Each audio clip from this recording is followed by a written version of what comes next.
Good evening, everyone. Welcome to the stream. It is just about time to get started on day 18 of Advent of Code. As always, we're going to be solving these puzzles in C++. You can follow along with me. If you are watching this on Twitch, you can always catch the stream replays on my YouTube channel. That's youtube.com/spoonboy42, link down in the description. And you can always find the code in my GitHub repository at github.com/Craig-Chasseur/AOC2020. Link is also down in the description. So, we have just a couple of minutes until tonight's puzzles unlock. Last night, we played Conway's Game of Life in 4 dimensions. That was pretty fun.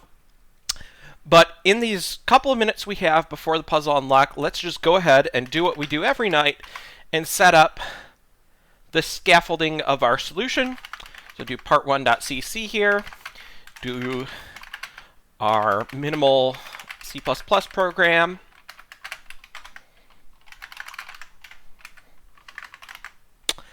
and we will make the build file that tells the Basil build system that we're using how to build it.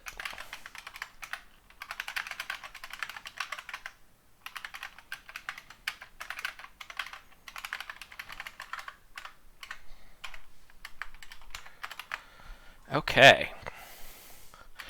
Go ahead and make sure that we can compile and run that program.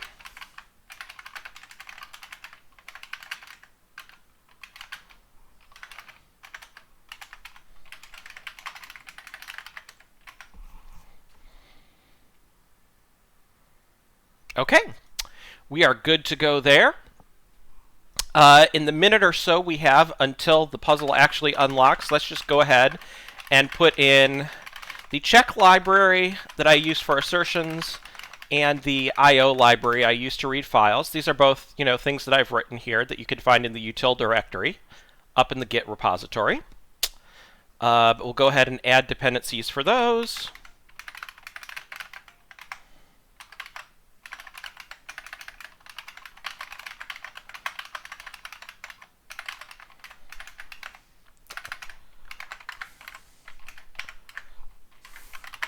All right, build and run again.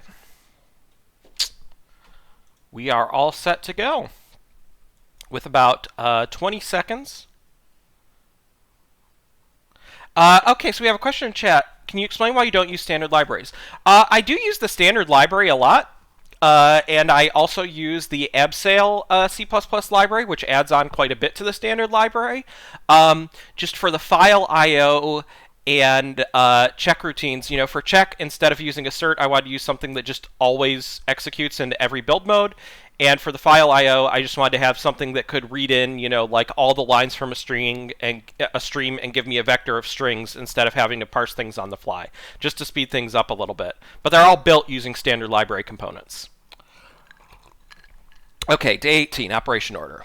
We notice a heavily forested continent slowly appearing over the horizon. Want to help this kid with their math homework. We've got a series of expressions of addition, multiplication, and parens.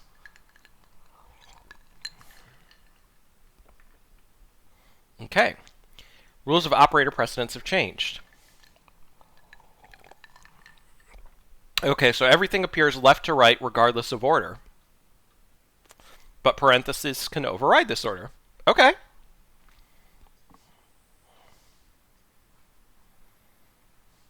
Let's get our puzzle input here.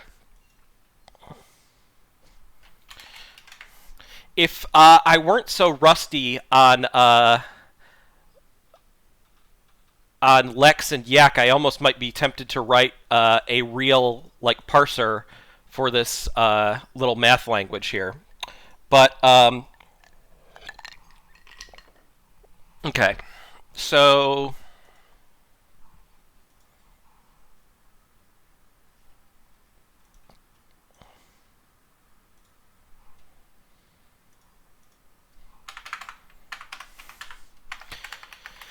I mean, we're kind of going to write a parser for this little math homework language. Let's actually see what it looks like here. Day18.txt. Okay. Yep. There's a lot of little math problems. Evaluate left to right. Okay.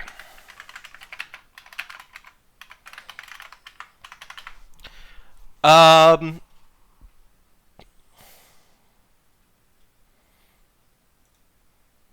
I think just for the hell of it, I'm going to represent the syntax of this language. Um, I know that we could, calculate this on the fly with a little stack, but I'm actually going to build up a real expression tree for this language because I feel like it. So we'll say we have this expr class to represent an expression in the language. And it is going to be abstract. It's going to be an abstract class, but we just have virtual int eval to evaluate the expression. And that'll be a pure virtual method. And so what types of expressions can we have? Well, we can have literals,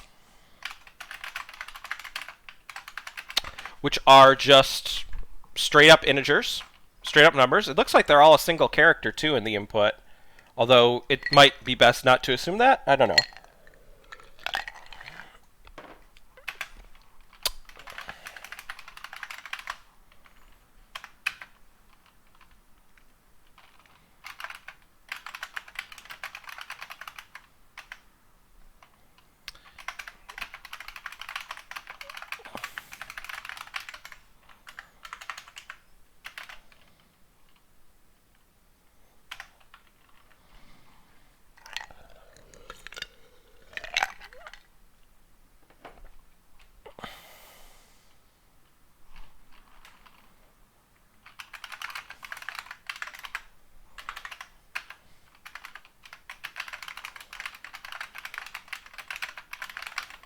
I'm doing this in a very object-oriented way tonight, I've decided. Definitely probably a simpler way to do part 1, but who knows? The manipulations in part 2, this may come in handy. This may also reflect that I have to do a lot of, because I work in database internals in query processing, and so, you have to represent, trees of expressions, of like SQL expressions in a very abstract way a lot, so I might be over-engineering this, but hey, I'm okay with it. So we have our add and multiply expressions.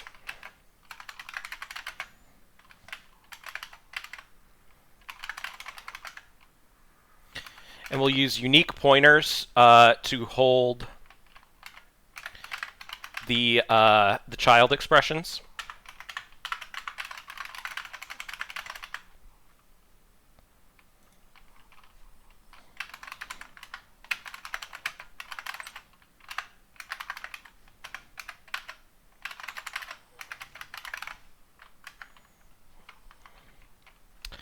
Just have the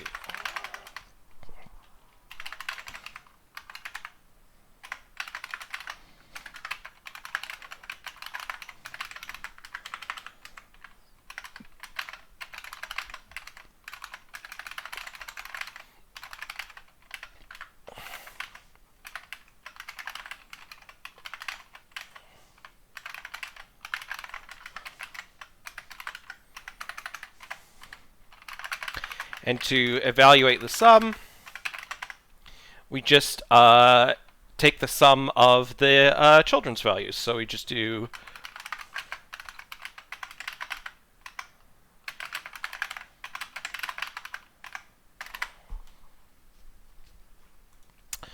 and multiply is going to be very, very similar to the point where I'm going to kind of just copy a lot of the class. I mean, we could have like another intermediate like binary operation subclass, but I'm just going to steal most of this from add.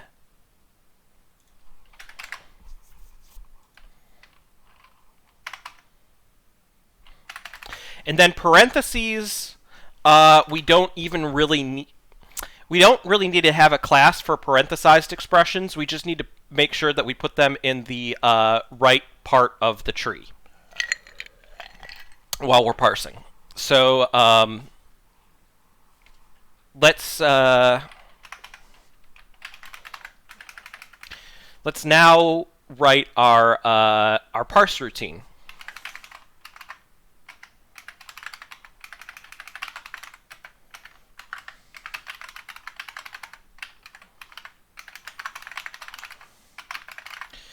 And we will put the line in there. So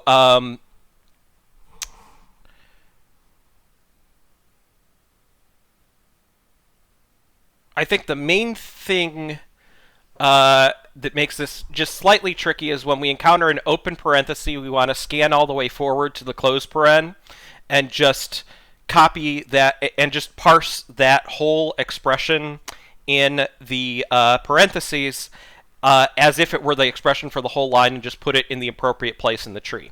So, yeah.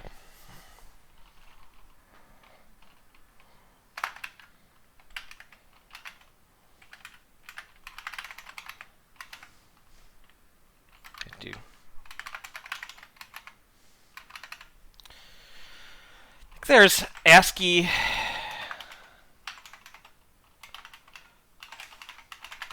is digit and absal. Let's see. Just because we want to check if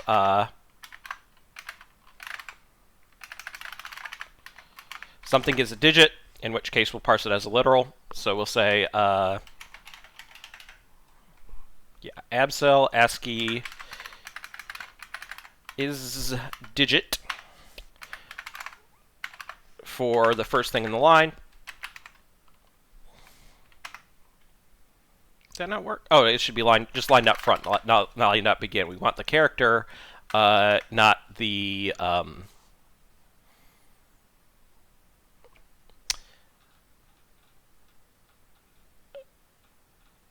not the iterator. So it definitely seems like all the literal integers that we have are a single digit. So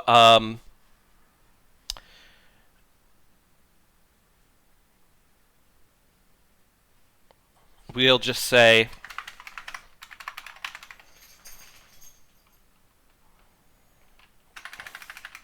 have a unique pointer here of an expert to represent the left expression, and we'll make, and this parser will make it recursive, I guess. So if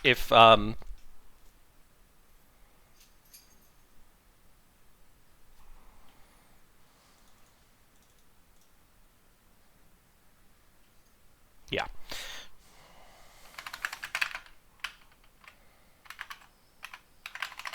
Make unique literal, and because these are all a single character, we'll just do a little bit of math in the character domain just to get that value of the literal. And then we will remove prefix. We'll remove 2 characters from the prefix because there will be the, well, don't necessarily know. So we'll say if line.size is equal to 1, if this is just a lone integer on the end, we'll go ahead and return that thing that we just parsed. Otherwise, we expect that there's a space and then there's some more expressions to evaluate. Although, well, the way we set up the way that we will set up the recursive parsing for parentheses, there should never be a paren at the end. So then line 1, which is the second character, should be a space. And we'll check that just to be absolutely sure.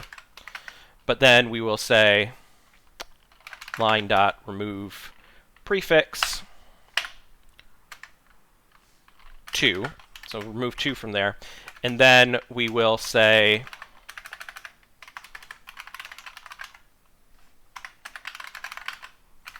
that the right expression, well, so now,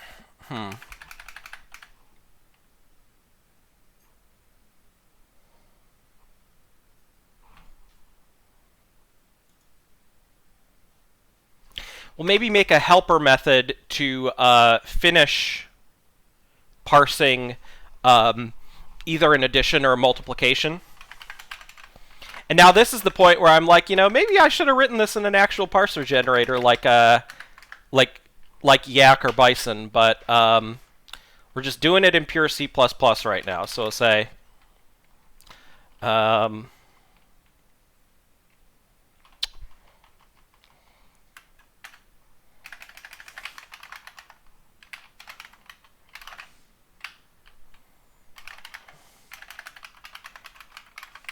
we'll say we'll call this finish parsing arithmetic. So we will have the rest of our line.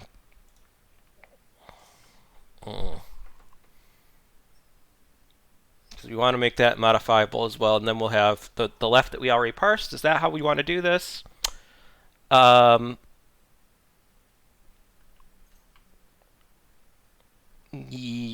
let's say so. I'm going to pass that as a pointer because we will modify it.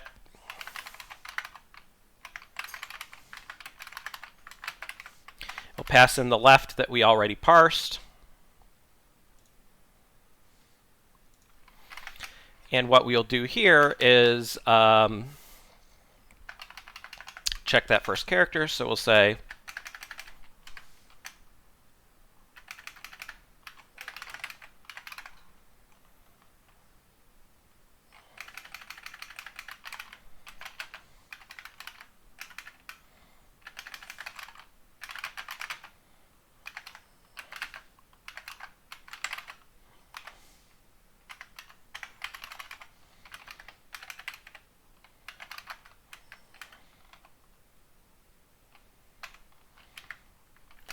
again, check that that's followed by a space. But that should be, we need to dereference that first before we get to that character because it is a pointer. And then we will go ahead and, so I'm going to put a declaration of this function up here, not a definition, because these functions are going to be mutually recursive. We'll say right equals parse expr, and we'll do that with the rest of the line.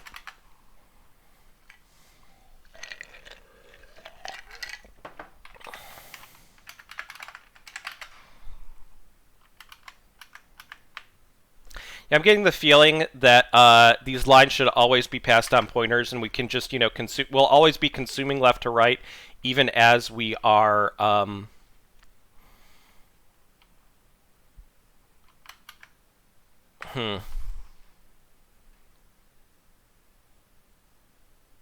No, I think this will actually be okay. We don't need to do that on the outer one.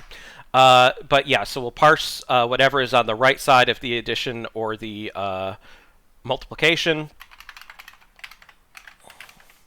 We will switch on that op, so in case it is a plus, we will do addition.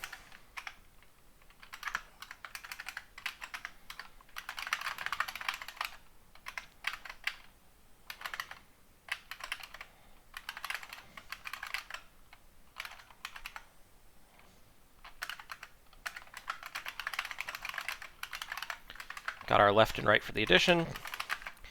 If it is a star for multiplication, we will do almost exactly the same thing, except we'll just use multiply instead, the multiply class instead of add.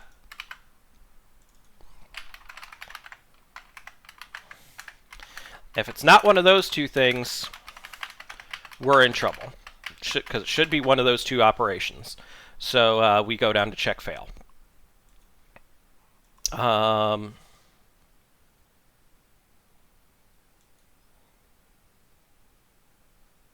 Yep. All right, so now we can go back out to Parse Expert here, and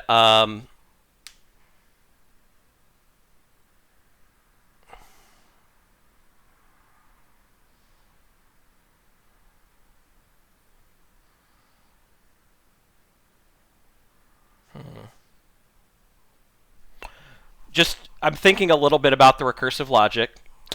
So at this point, we would do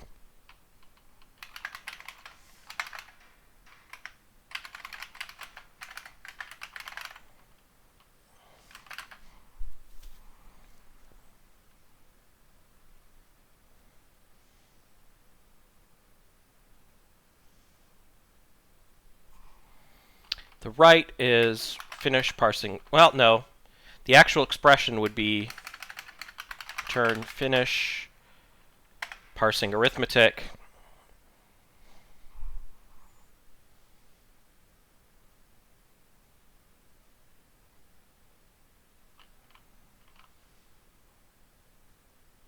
I'm slightly worried we might actually be writing something that is that's prioritizing right to left here. I just need to think about this for a second, because we want to go left to right. So we parse the left. We always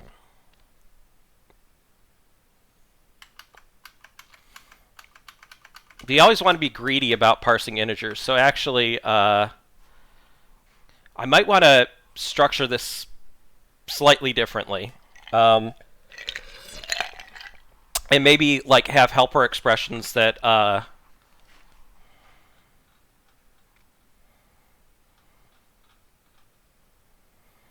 that just consume off the head. Yeah.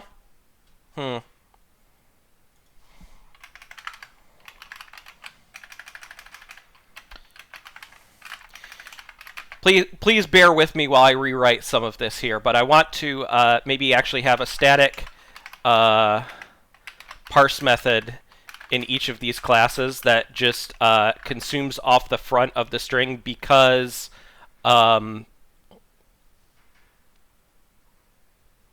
we want to be greedy about the parsing, because that we always want to go left to right and not. The only case where we would actually want to recurse is where there's parentheses. Yeah, I think that's right. So we'll say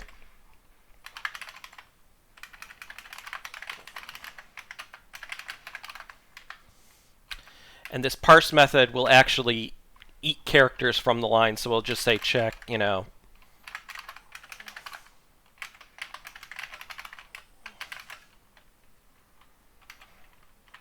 just say it's not empty, basically.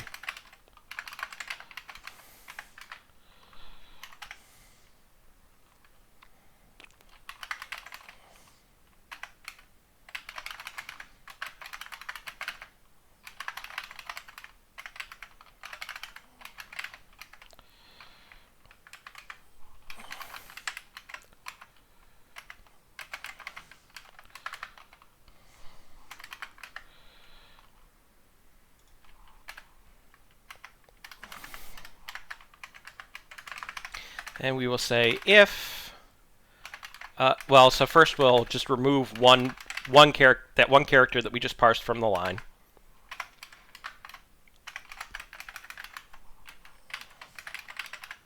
If the line is still not empty, then the next thing in the line better be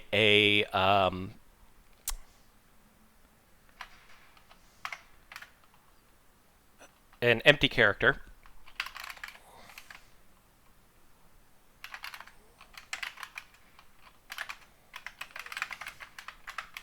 And we can remove that.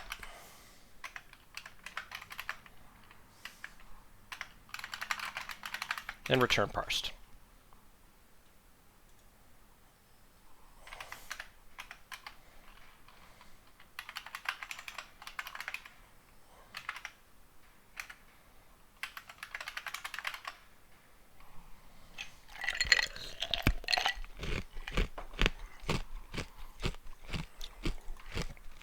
Here we can parse adds.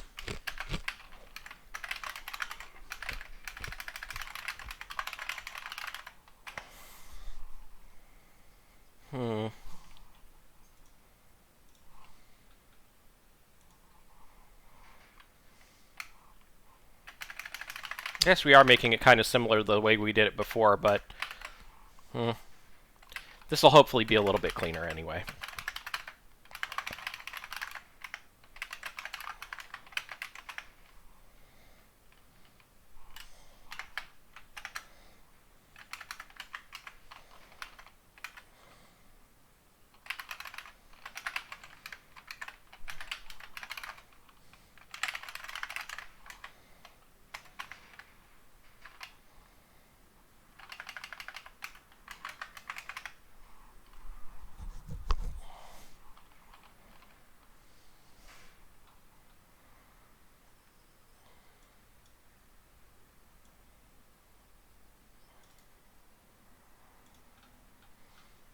May still have to declare this parse expr though. It's a top level thing that other things can call.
I know I'm jumping around a bit. I'm just, kind of working through things as I think of them, but we'll say left equals literal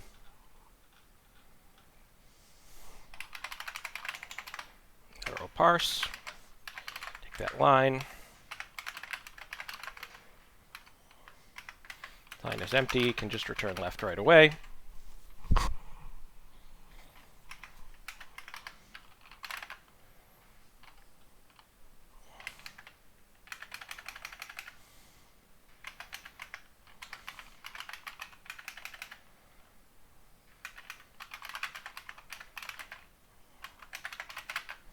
Otherwise, we will get to a point where the front of the line is going to be an operation, and size of the remaining line has to be at least 2. Remove the prefix for the operation in the space.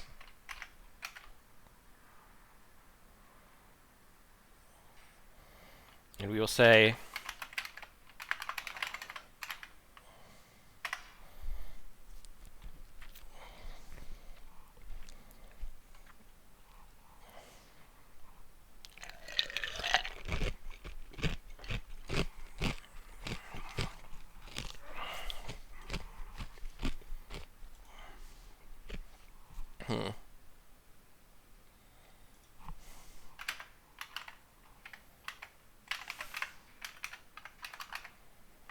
maybe use a unique pointer here to represent like an already parsed left and parse that in, like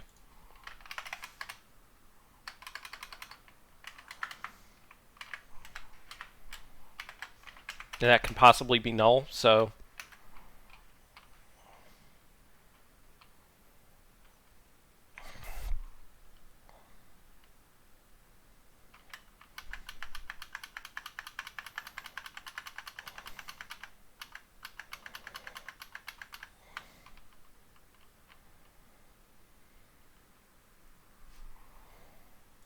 no, that's not necessarily the case. So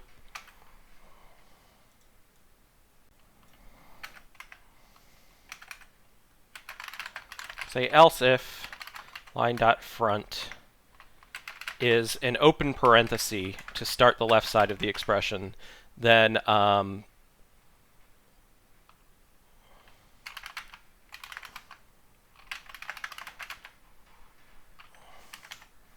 we will scan forward in the line to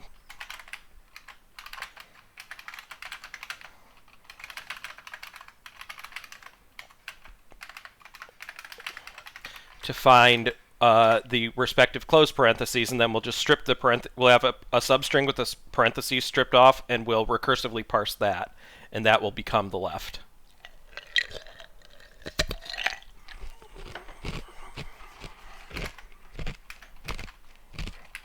So we'll say switch on line at that position. If it's an open paren, we increase the parenthesis count. If it's a closed paren, we decrease it.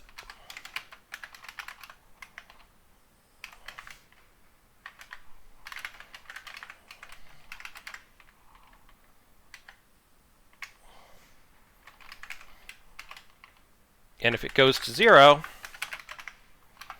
then we can break.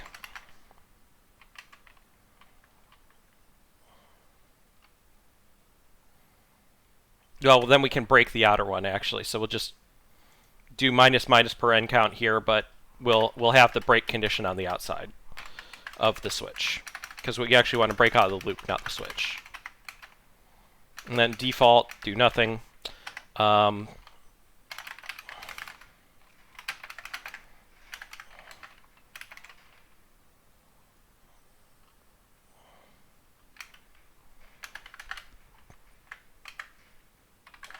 Say absol string view sub expression for the parenthesized expression.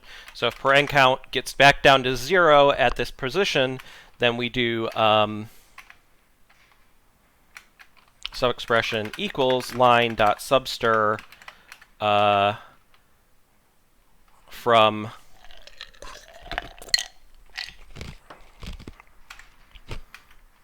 one past the start of the parentheses, and then length of pos minus 2, because we're stripping out both of the parentheses. So at this point, we should have a non-empty substring for the sub-expression, and then left is going to just be parse expr for that sub-expression.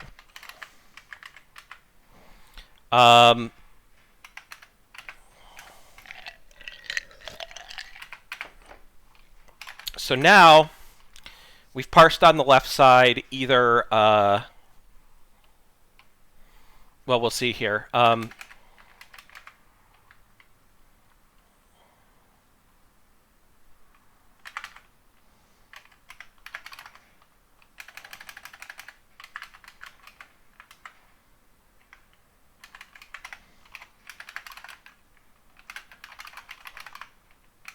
Just say line dot remove prefix up to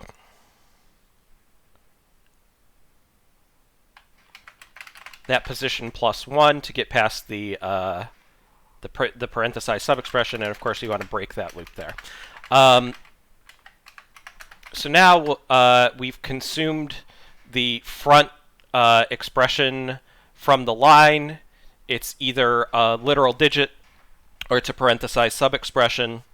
And then, so if the line is now empty, we just return that left because there's nothing more to parse. Otherwise, there must be some operation which we're doing with the rest of the stuff. So we'll say if, you know, const op equals line dot front.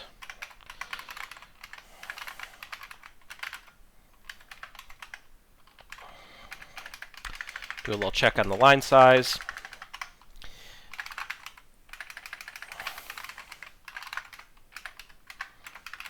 Make sure there's a space in there.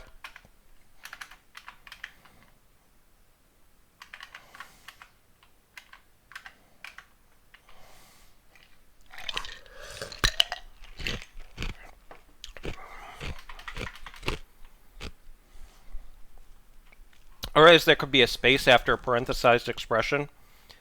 So,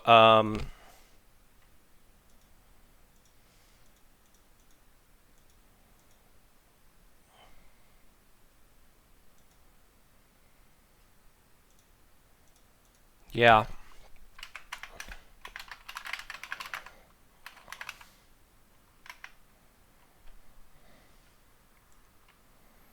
Should go down here. Say,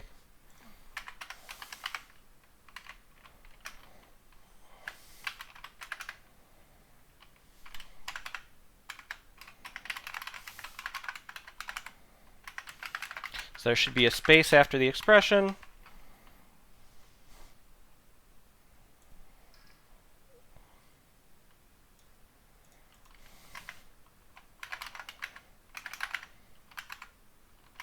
Remove that space.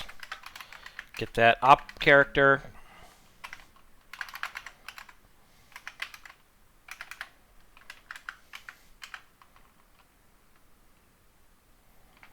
Again, remove more, and then the tail is just what we have to parse now. So then we've got our op.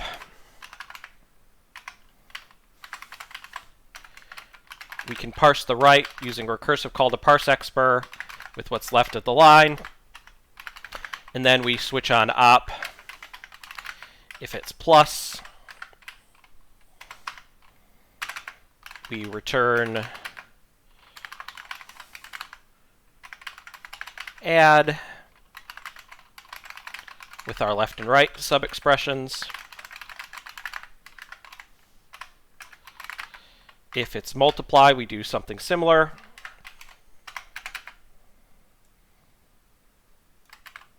Yeah, I'm now getting to the point where I'm actually confident about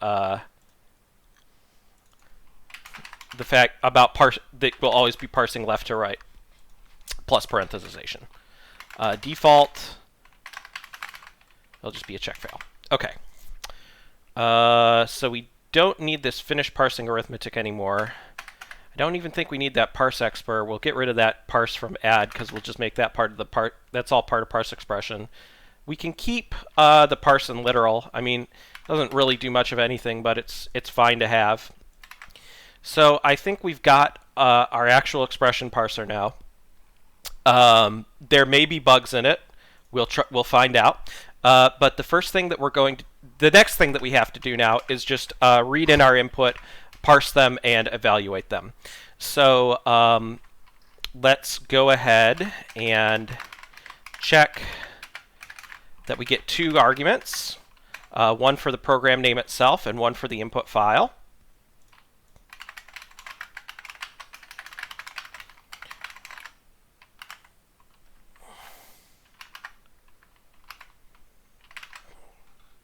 Make sure we include vector and string and utility and all these things that we need.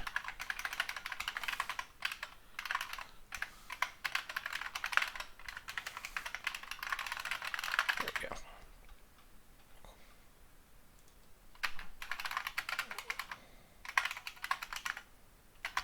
Use our read lines from file routine. Read those lines in, and then for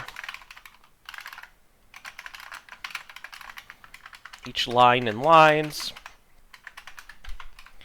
we will make a we'll actually parse an expression.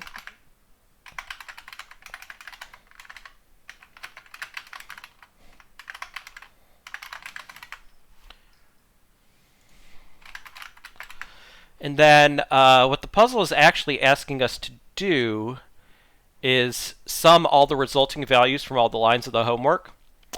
But what I want to do first is just print out the values for each individual line, and we can use that as a test.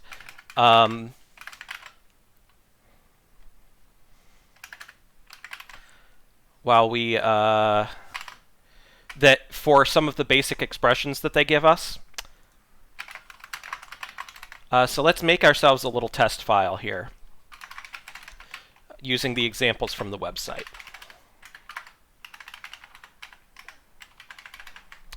So we've got this expression, which should be 26. This expression, which should be 437. Mm-hmm. This expression, which should be 12,240.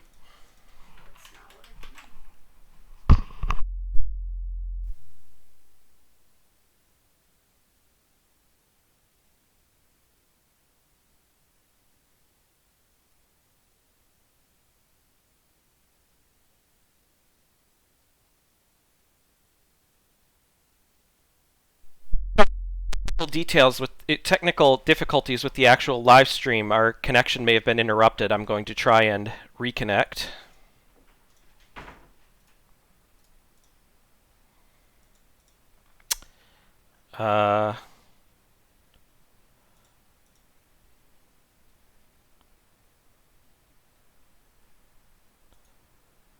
Still saying we're offline. Oh no. It's not able to stop the stream. Well, I'm going to keep recording here, and we will at least have the replay of this up on YouTube.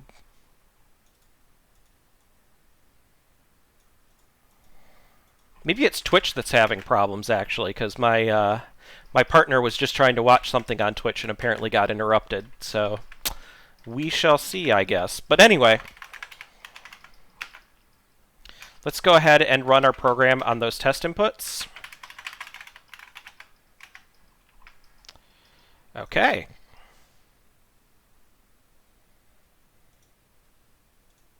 Oh, these things need to have virtual destructors too, of course.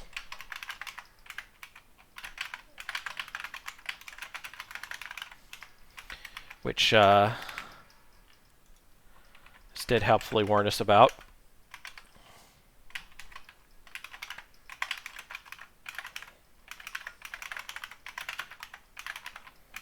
But we also hit one of our checks, so we have some kind of parsing bug here. But first, I'm just going to put in these destructor overrides that we need.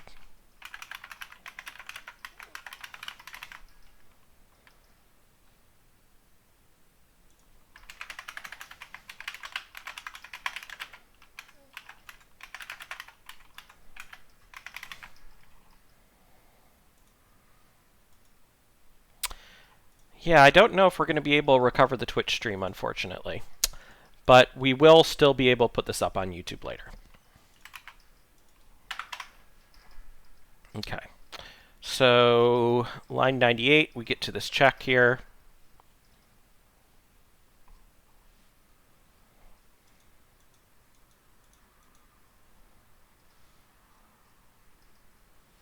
After we have parsed something. Oh, parentheses count is going to go out of control because we didn't actually count that first part. I just see that as a parsing bug already, but there's something else going on as well.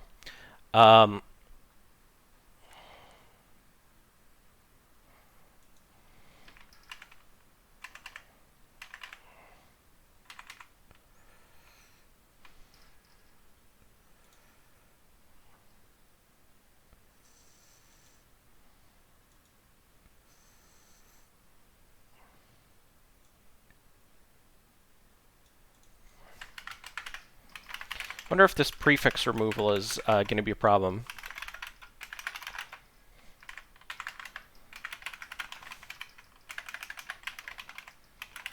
Maybe I'm like off by one here or something.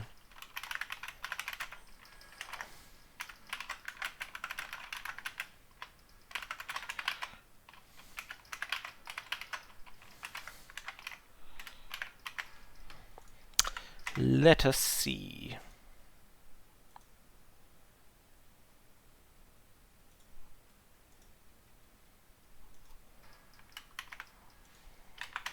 Okay, I guess we don't even get to that point.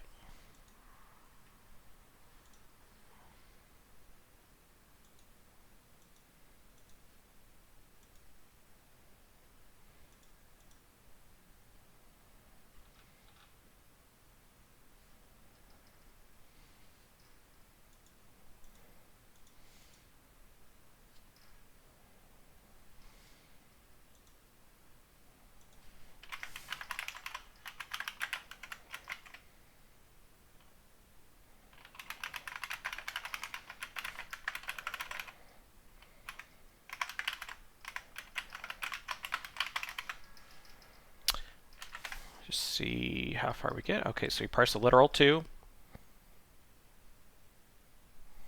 If the line is empty, we should return it.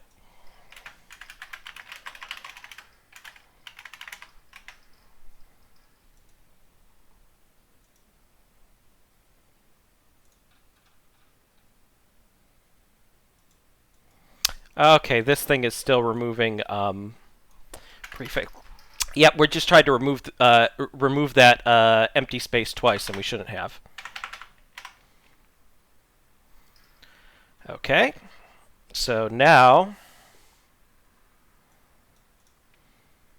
getting further.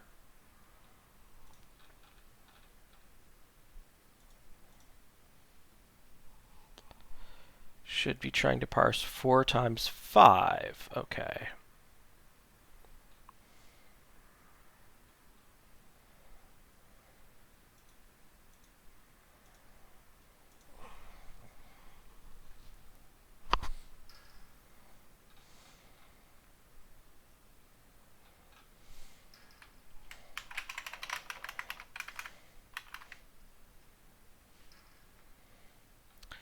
The only time we call parse, we've already looked at something on the front.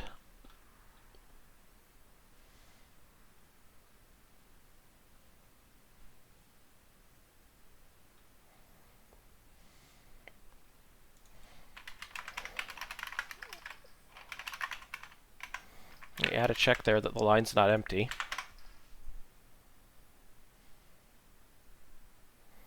Okay, so we do hit that check. So we parse a literal 4.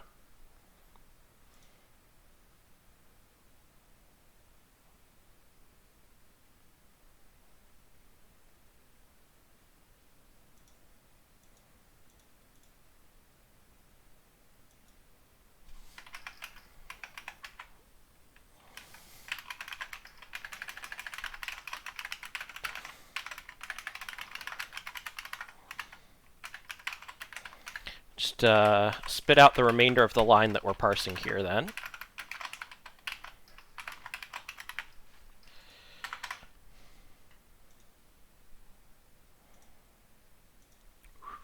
See what we get. Okay.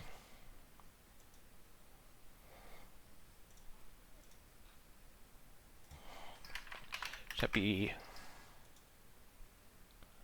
pos -1. Do we have another...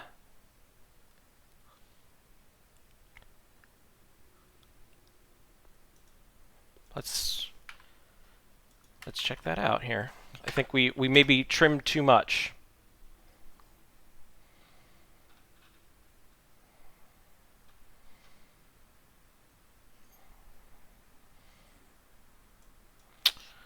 Now, though,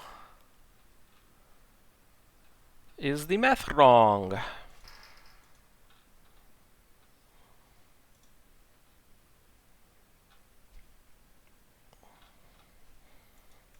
Well, let's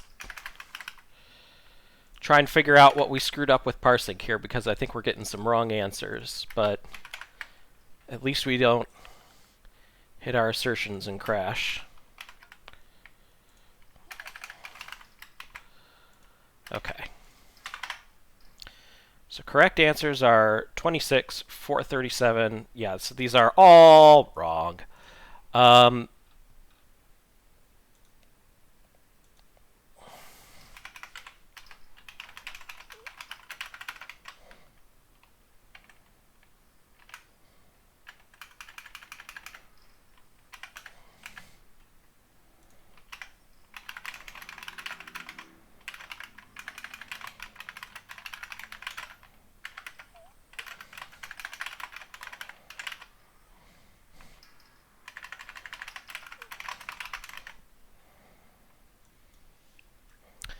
Just spit out the actual result of evaluating each of these expressions.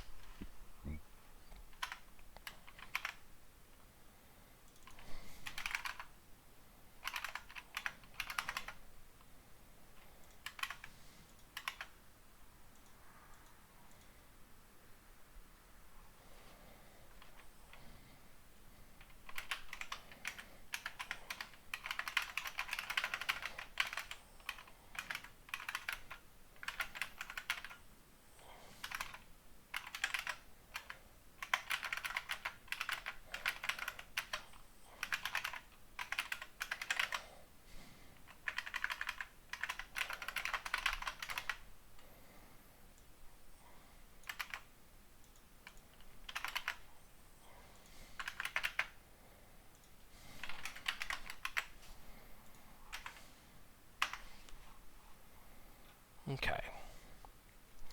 Parsed literal 2, then 3, then 4 and 5 in the parenthesized expression. Parsed 4 times 5. Parenthesized expression is 20.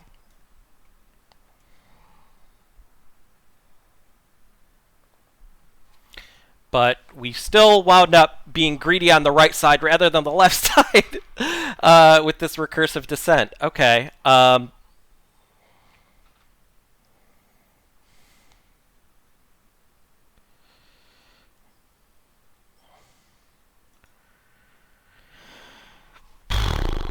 So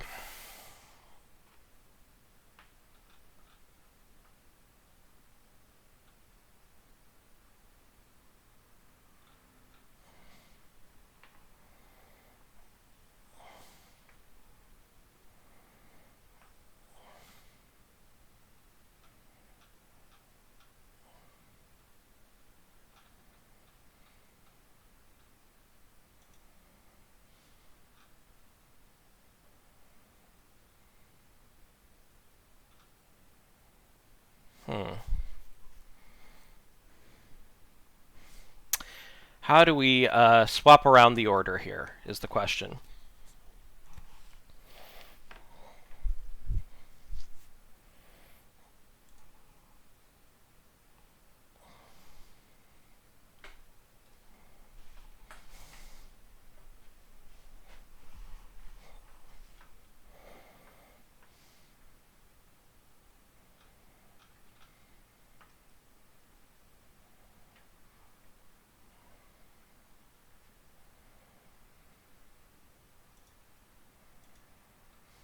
I think the parenthesization is fine. It's just the way that we evaluate these operations is not.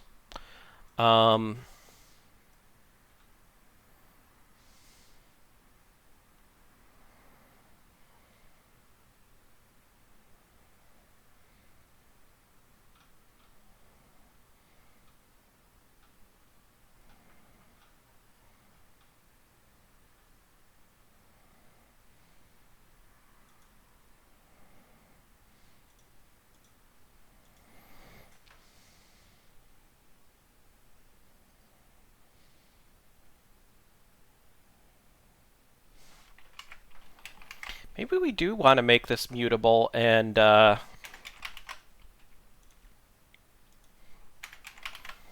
keep on going down the line here.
Maybe this is how we want to do it.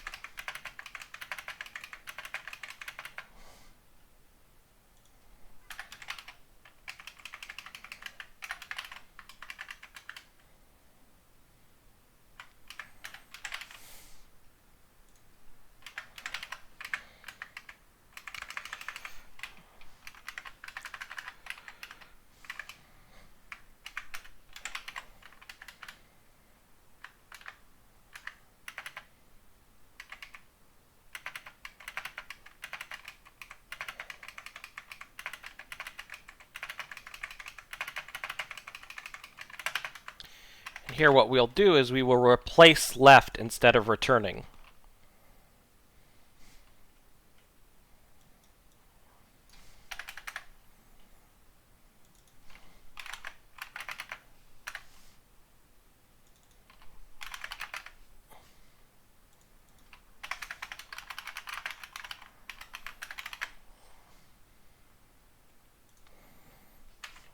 Let's see what happens with it. Okay.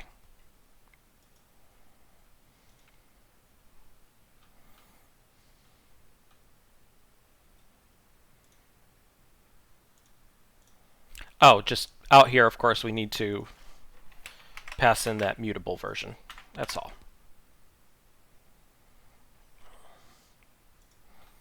Okay. Get to a fun check fail.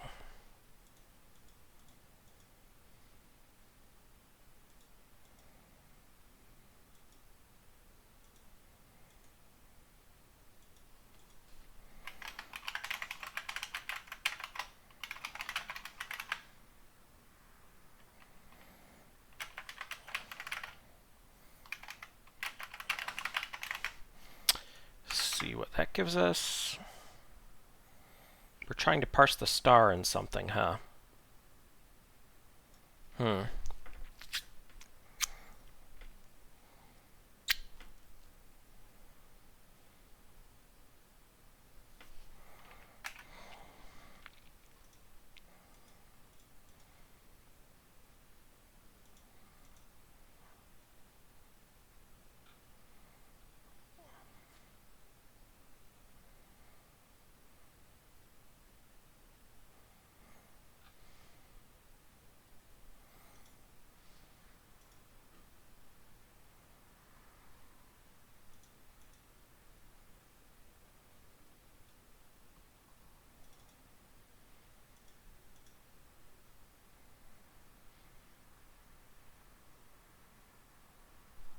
See, that 2 times 3 should still be evaluated before we get to parsing the parenthetical.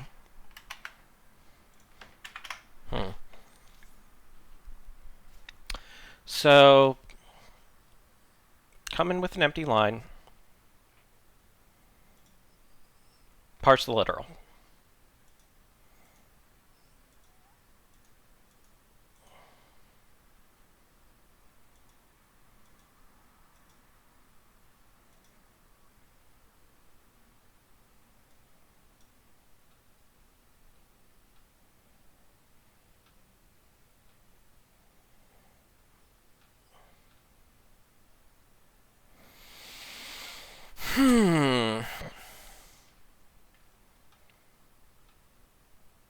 Maybe we should split this up into a unary and a binary parse routine.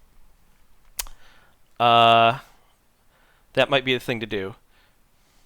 Also, sorry for the stream interruption. We are hopefully back online live now. Had a little snafu with the internet connection.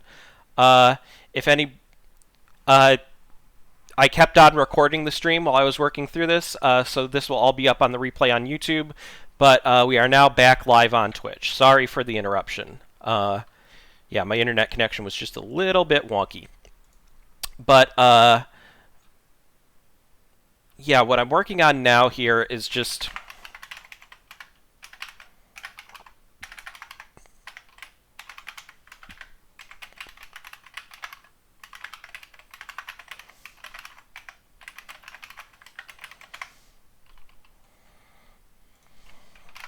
this is what I think we want to do here.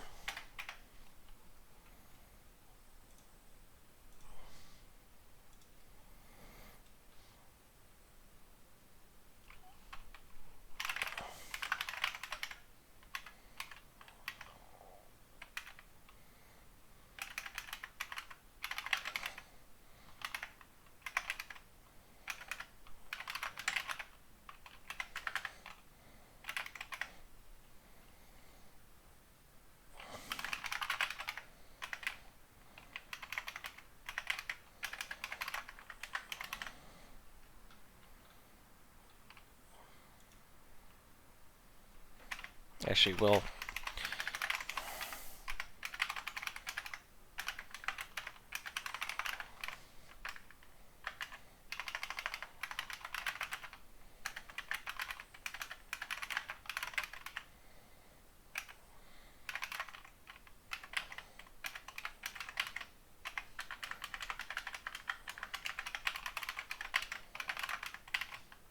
make sure the line isn't empty. And then if it's a parenthesized sub-expression, I'll go ahead and steal this part here.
Okay, so this is our parse unary, just it parses a literal or a parenthesized sub-expression by itself.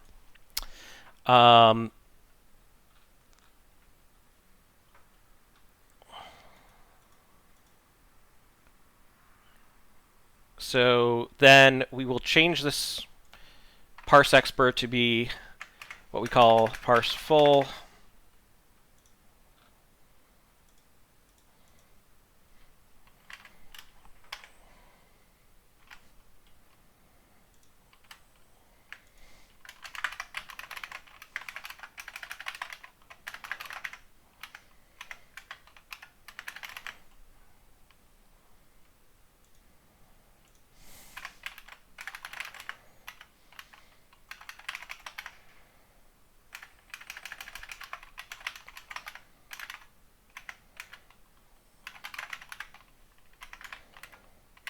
So if that's a digit or an open paren, we are going to go ahead and hand it to our parse unary routine.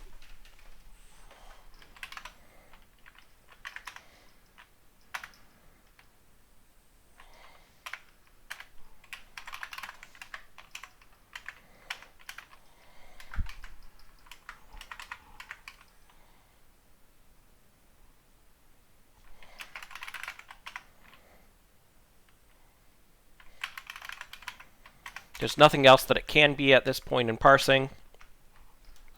So now we must have one of these. So we'll just say while the line is not empty.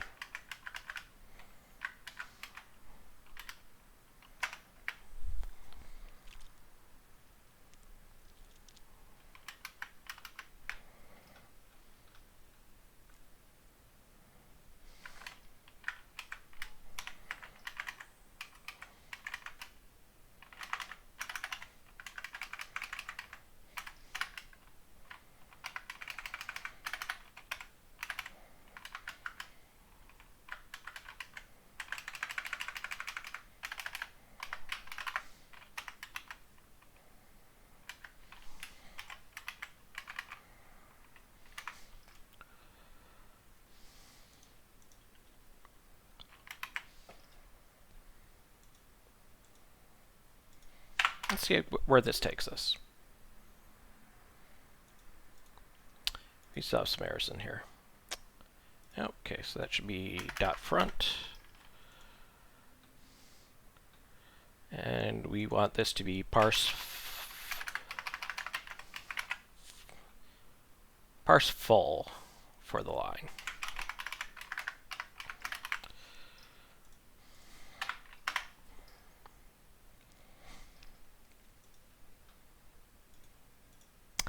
And of course, we should break and not fall through.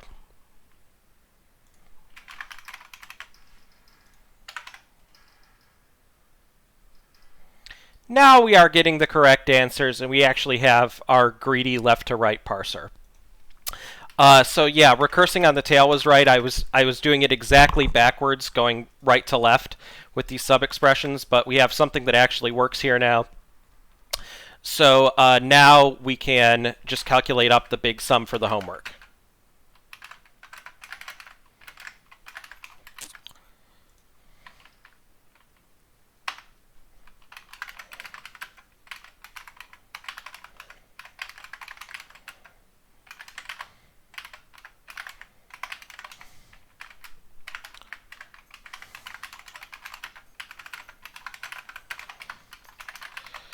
Do that with our actual puzzle input.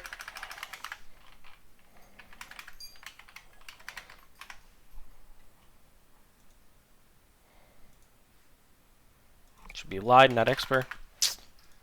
There we go. And that is our sum. It's one of those that I'm just ever so slightly suspicious that it might be big enough that that maybe, just maybe, we should do it in the int64 domain.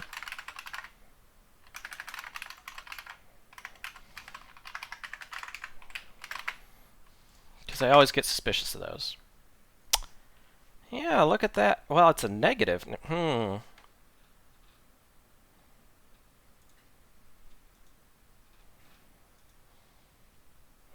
if one of these wrapped around. I'm just going to make everything go in int64 because now I am starting to get a little suspicious.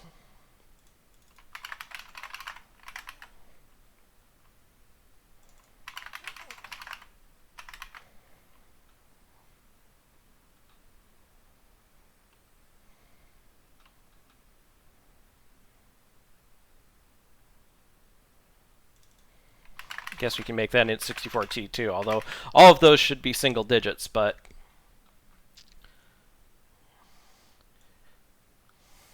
just use int64 throughout. Okay. That's our big number for the sum of all the homework, hopefully. Let's see if we are correct. Bingo! All right, on to part 2. Managed to answer child's question. Oh no, advanced math. Addition and multiplication. Okay, addition is evaluated before multiplication.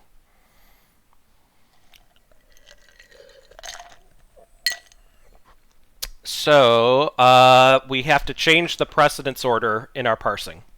So what I'm going to do is copy our part 1 solution, and then we can start to ponder part 2.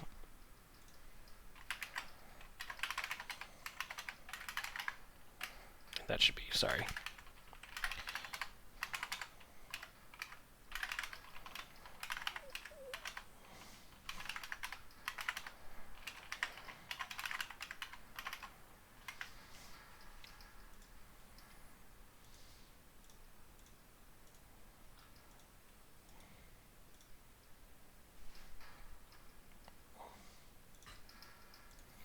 All right, so all our classes are still the same, but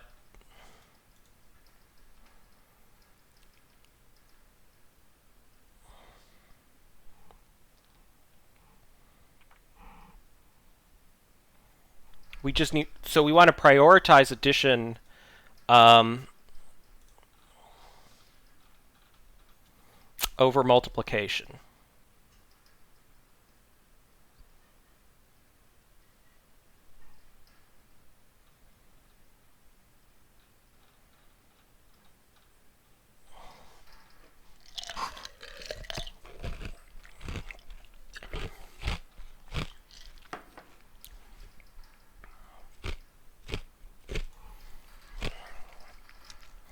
So I wonder if maybe we want to,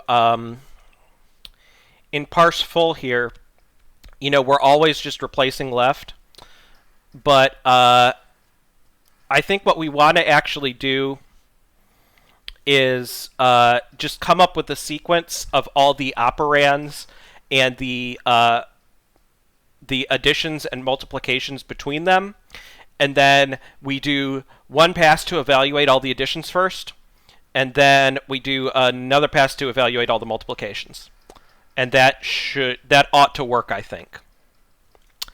So we will... Let's see what we can do with that.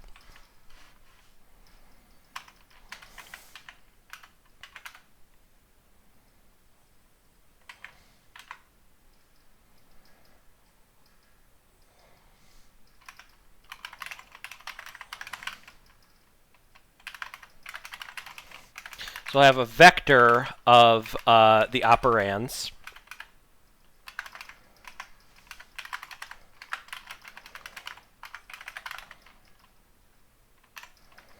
Instead of just a left that we're constantly replacing.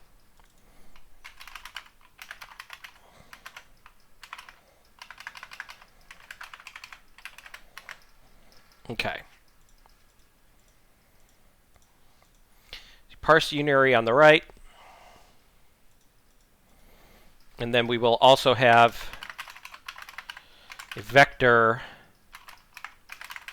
of characters to represent the ops.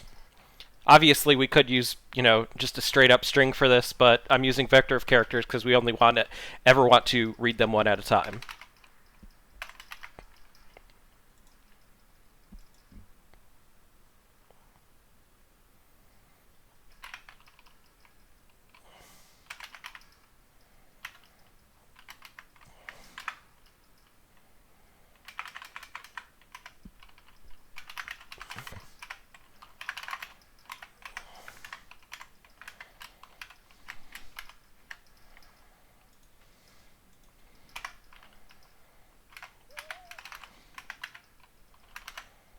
So we will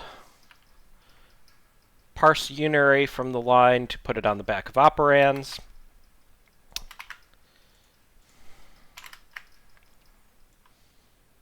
Okay. And what we get to at this point is we should have one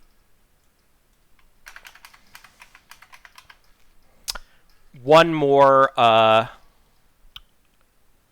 operand than we have ops. So we just have our sequence of pluses and multiples that have the parsed unary expressions, which are either literals or parenthesized sub-expressions on either side of them. And we'll go ahead and do a check to that effect.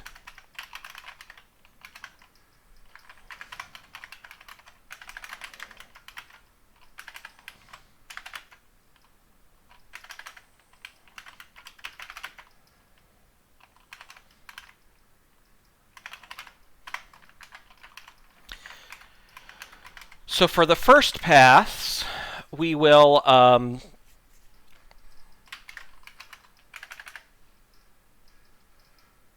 let's see here.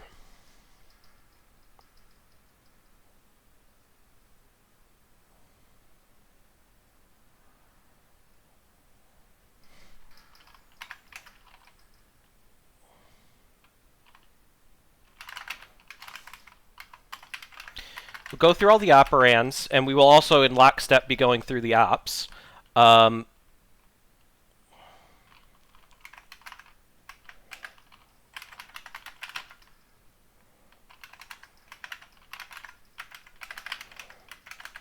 we'll always be looking at pairs of operands this way.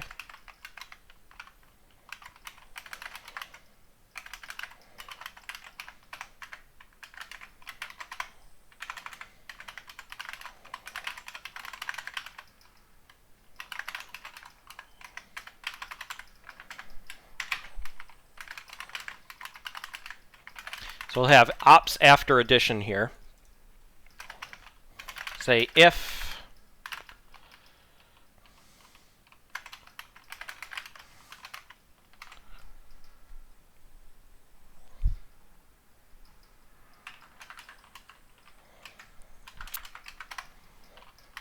And we'll also just count up the number of moles, just as a safety check.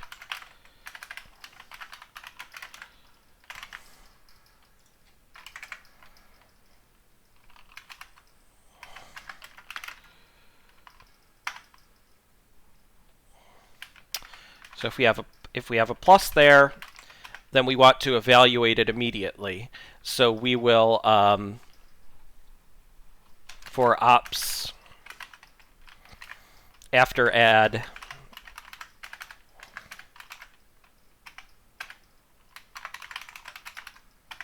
make a new plus operation, because those get evaluated, those have higher precedence than multiplication in this, so we will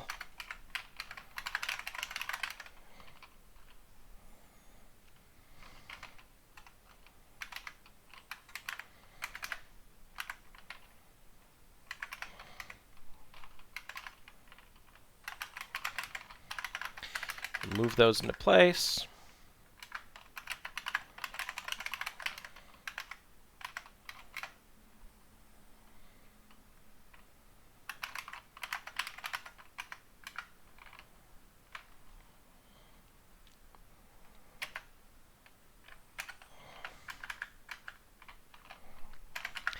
So make our add operation there. And we also want to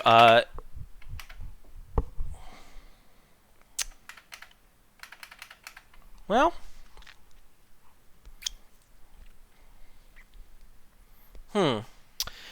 you know, I'm thinking about this, and if we have, you know, add after add, we want it to reuse that. So maybe we just want to do this like as a stack. I don't know, or a queue.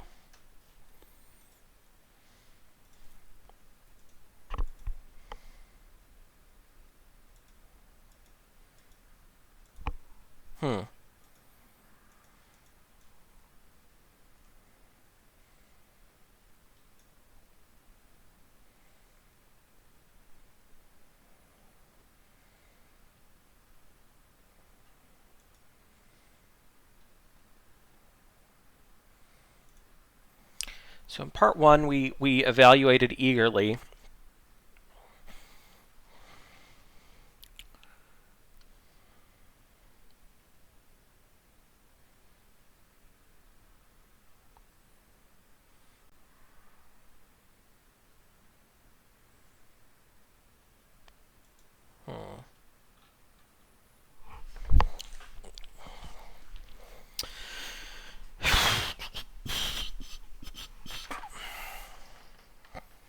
You know, this isn't going to be super efficient, but the number of operations is small, so that, you know, what we could do here is just that we could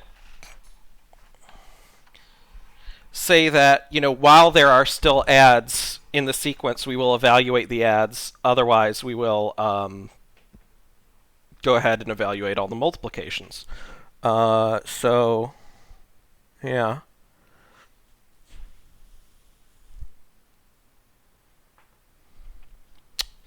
But I wonder if we could alter our solution from part one and make that recursive parsing a little bit smarter so that we could avoid the need for that.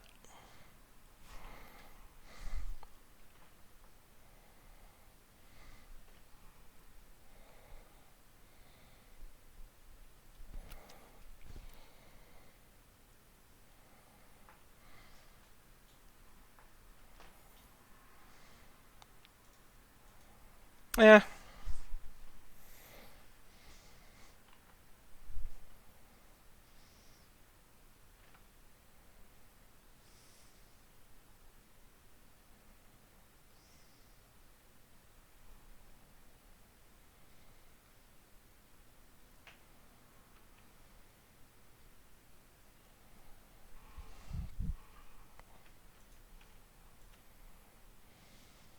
Kind of want to change from using a vector to a list for these, because if we're going to be splicing out individual elements, that's going to make things a little... it's going to be more efficient to remove individual elements from a list. Although, then again, you know, screw it, I'll just use vector, because again, these are small. Doesn't really matter that much. So, We'll say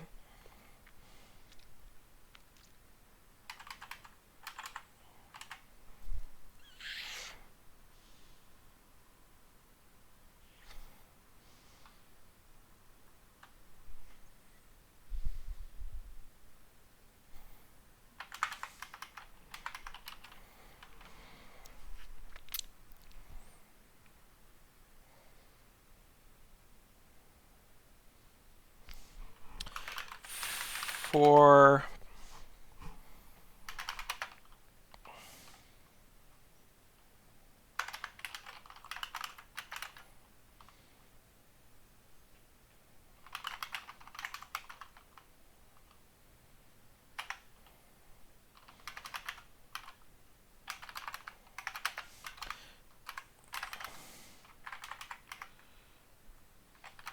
we will search for any adds in the sequence of ops. Is that a problem?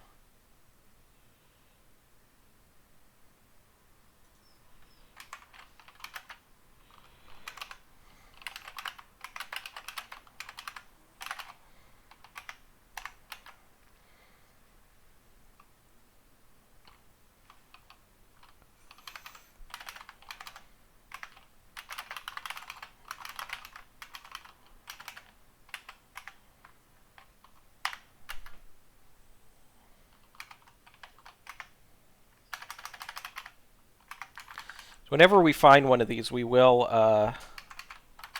go ahead and erase that element. But okay. So in each iteration of this loop, op-iter is pointing to the first plus. So what we want to do is replace in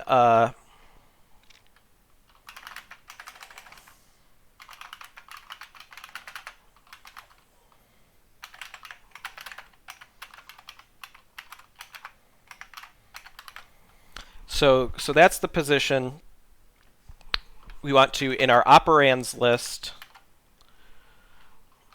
at that position, we want to replace it with that actual addition operation. For the operand at that position and the next one, which is the other argument to the addition.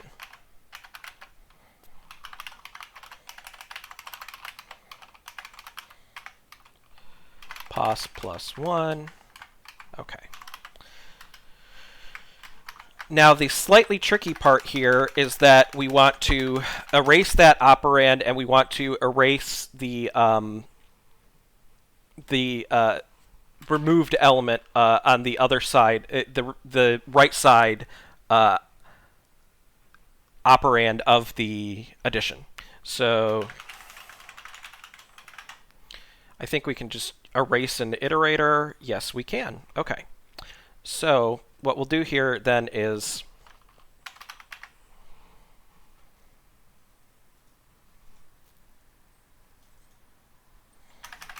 do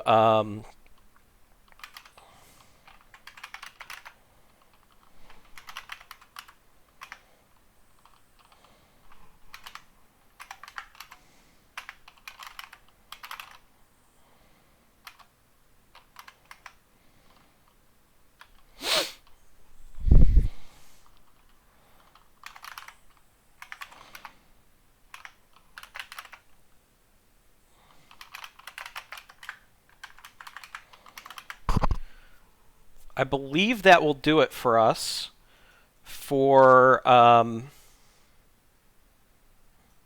getting all of our addition priority in there. And so after that, we should just say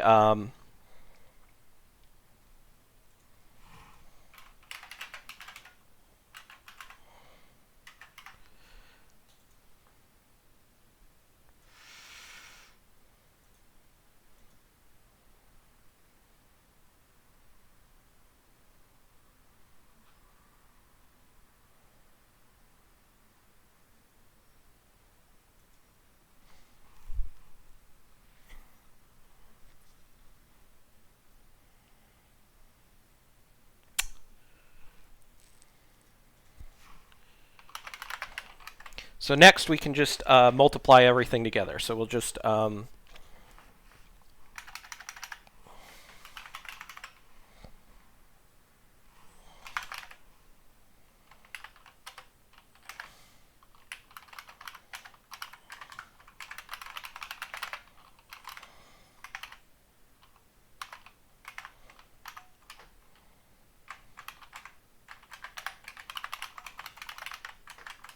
so all the remaining operands should be multiplications.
Okay. So I think we have our new parsing routine that prioritizes addition over multiplication now. So let's go ahead and, well, so first we have to make a build target for it in our build file, but it should have, I think, mostly the same dependencies. We might need, oh yeah, it needs abcell memory and abcell strings, and the first one should have had that too, but I guess it got it transitively, but we should still, for the sake of goodness, put that in there for both of these.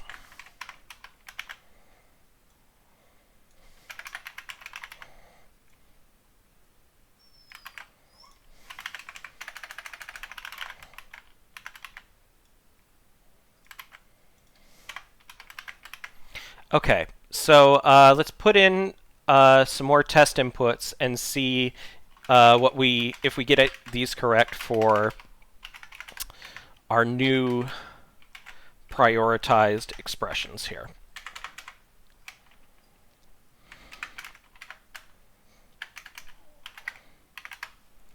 And actually, we don't want to print out the sum of everything yet. We want to well, I suppose we can print out the sum too, but I actually just want to print out the individual values too. So we'll just add a line for that.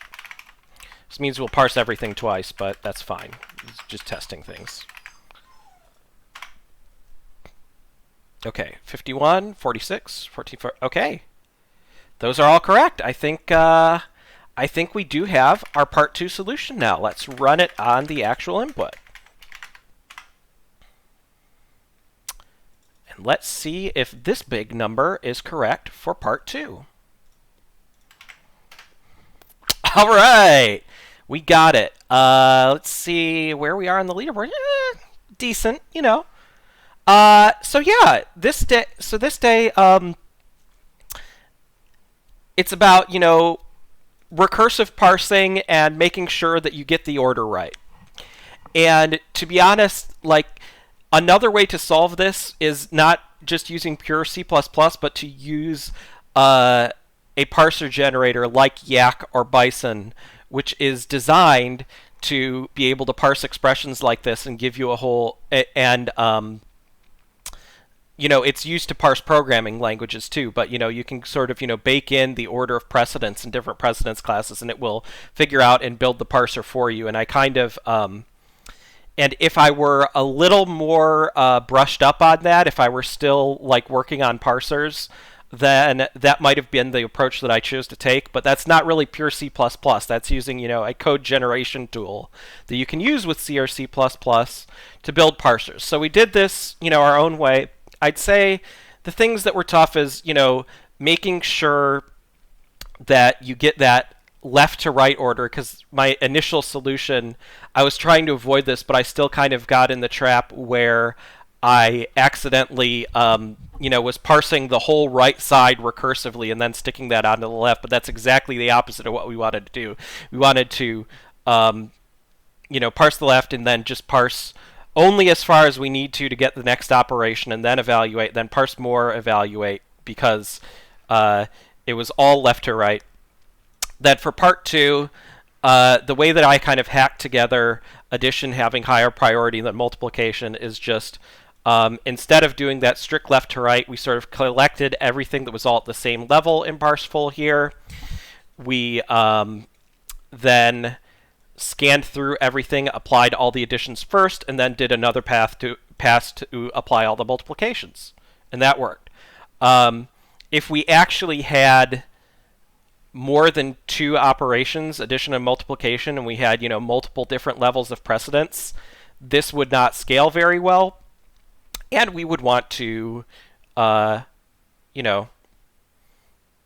use more of a proper parser in building up an abstract syntax tree. But that is getting more into, parser and programming language design. Oh, thank you for the congratulations in the chat. Again, sorry for the technical difficulties, the interruption in the stream. But I will go ahead and upload the code for tonight's solutions to GitHub later on. As always, you can check it out in my GitHub repository. That's github.com/Craig-Chasseur/AOC2020. That's on the stream right now. You can always see the stream replays on my YouTube channel. A question in the chat: does my solution use an AST? Yes, I mean it does to an extent. Yeah, because this expert class represents a node in the AST, and then we have literal, add, and multiply. What we don't have is a specific node for parenthesized subexpressions, but we don't really need to as long as the result of the subexpression is placed at the right part in the tree. So we do have an abstract syntax tree. We just aren't using like a parser generator tool that has rules for the different nodes to build it. We've kind of got this hacked together parser. But what we ultimately get from the expr that is ultimately returned is a mix of these add and multiply expressions that do have children in the tree, and then the leaf nodes, which are literals. So this does use an AST, but we just parse it in kind of a simpler hacked together custom manner. So again, thank you everyone for watching. You can always find the replays up on my YouTube channel. I hope you enjoyed tonight's stream, and I will see you again tomorrow night as we dive into day 19. So have a good night, everyone. Happy holidays. I'll see you again soon. Bye-bye.